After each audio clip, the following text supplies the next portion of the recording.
What up, nerds? Welcome back to the Nerdy Narrative. My name is Leslie, and today on the channel, it is time for my weekly update. Just all of the things I've gotten up to over this past week, starting with the books that I finished. The very first one in this pile is Ledge by Stacey McEwen. This is a reread for me. I wanted to get ready because the paperback version of Chasm comes out on August the 6th, which is such great timing because Valley, the third book in the trilogy, comes out in September. For any of you who might be watching the channel for the first time, the trade paperback size is my absolute favorite, so that's what I've been collecting. And besides, look at all the foil in this. My goodness. Whew, and it smells so good. I'm telling y'all, no book smells as good as a paperback book. There's just something about the combination of print and pages. I don't know what it is, but it's magic. At any rate, I think I loved this one more on a reread than I did the first time around, which says something because I was just getting into the romance genre, specifically fantasy romance, when I read this one. In fact, I think this was the second fantasy romance I'd ever read. And so I was curious how I was going to feel about it now that I've read a bunch of others. Happy to say that I still loved it. I do have a dedicated non-spoiler review that's going to be coming out on the channel very soon, but just a quick little synopsis. Main character Dawson Sabar, a resident of the Ledge, this location that is trapped between a sheer mountain face and this very deep chasm. She's been selected in this year's annual culling as a human sacrifice. Instead of death, Dawson finds herself on a quest to save her people. And of course, since I mentioned this is a fantasy romance, she might have a little help along the way. The next book that I finished was The Arc for a Sorceress Comes to Call by T. Kingfisher. Boy, she just cannot write a bad book. I'm telling y'all, she's been an auto-buy author of mine for 4 or 5 years now. Everything that I've read by her, I've just absolutely loved. A Sorceress Comes to Call is her reimagining of the Brothers Grimm's fairy tale Goose Girl. I had never read or heard that fairy tale, so I waited until after I read the book just in case it would spoil something. I didn't need to worry. It was a very, very loose reimagining, but once you read both of them, you are able to see the slight similarity between the two, though I much prefer T. Kingfisher's version of this tale. Oh my goodness, it was amazing. Kingfisher lived up to the same standard that I've experienced in the other things that I've read by her.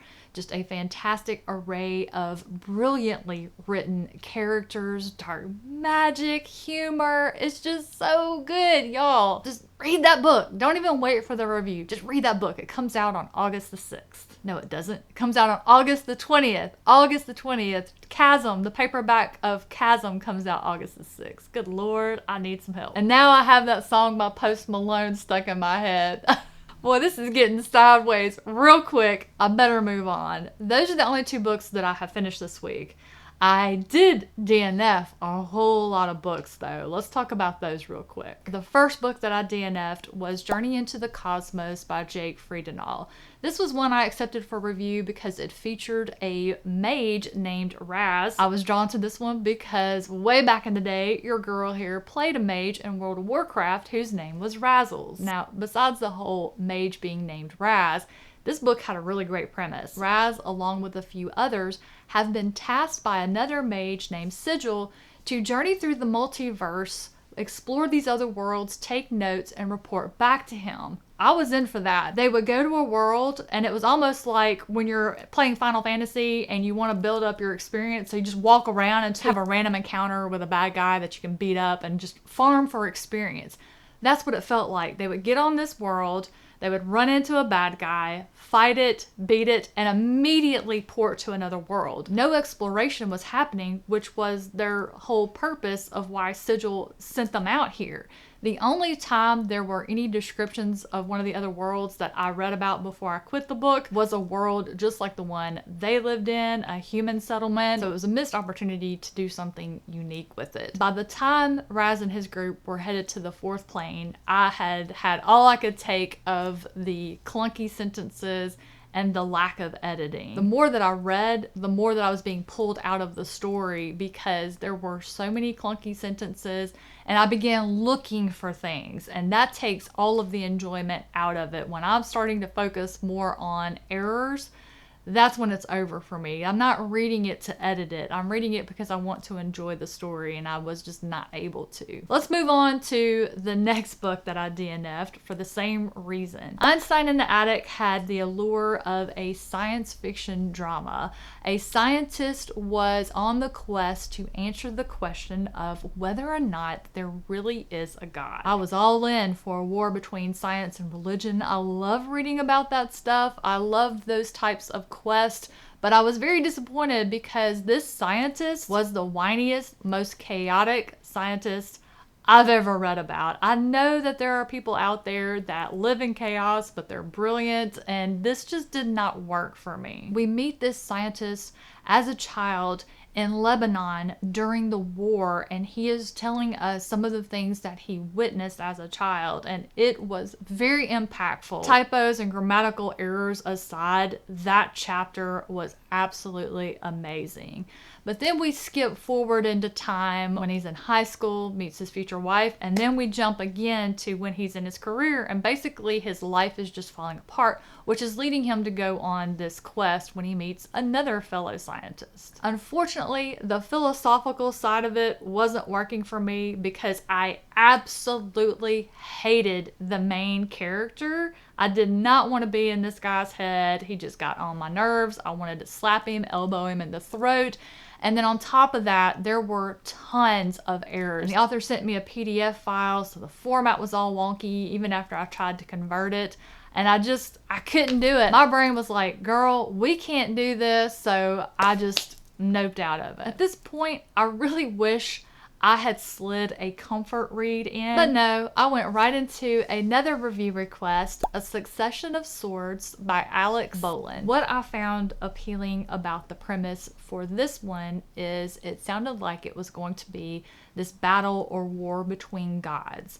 Evidently, there comes a time when the ruling gods go to a different plane and they become elder gods, and they pick successors from their children. And there's something that happens with this succession that leads to war between the gods, whether the other children don't agree with who the parents, the elder gods, choose, or maybe they do and choose to wage war anyway. I was curious to find out. What did this one end for me is when I'm reading a book and I can't tell who the hell is talking, if you're changing what character is talking in the middle of a paragraph with no descriptors to let me know, that's work, and I'm not gonna do it. This was when I decided to go for a comfort read, and that will segue into what am I currently reading. So I am working my way through a reread of Wistful Ascending by J.C.M. Byrne. This time my intent is to continue the series and catch up with all of the 4 books that are out,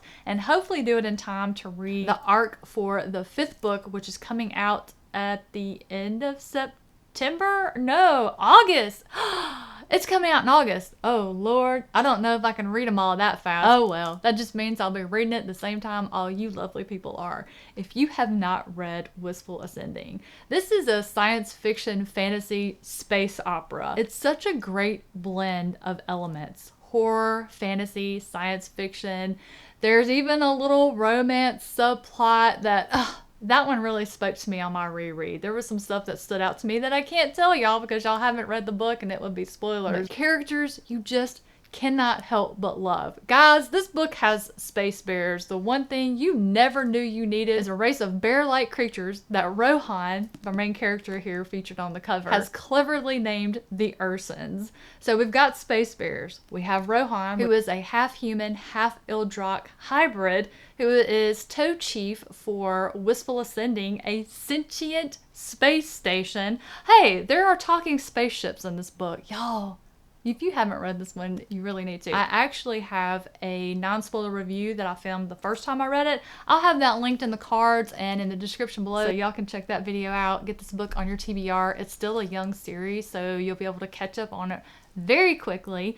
The other book that I am currently reading, which along with Wistful Ascending, I'm going to finish it today. It's a collection of short stories called Before the End by John Palladino, and it features characters from the Tragedy of Sedan series. The recommended reading order for the collection is after the first book in the series, which is called The Trials of Ashmount. I have had the best time with this collection, just revisiting favorite characters. Some of the stories are origin stories of characters. You meet new characters. There are even some stories that just explain a past event for a character that was lightly alluded to in the first book of the series, that the author said, you know what, let me explain what really happened here. Just absolutely loving that one. I'm going to finish both Wistful Ascending and Before the End today. So what is next on the old TBR? Well, I'm glad you asked. I can answer that. I'm going to be picking up first Chasm by Stacey McEwen. Thank you to Angry Robot Books for gifting me a copy of this gorgeous paperback a little bit early so I can read it and get caught up on the series before the third book in the trilogy comes out. I want to say September 10th is when Valley comes out. So this one I'm going to be reading next, getting a review out on August 22nd, I think, is my stop in the online book tour for Chasm. Here's where things get a little interesting. Andrea Stewart. Never read anything by her, even though I owned 3 of her books.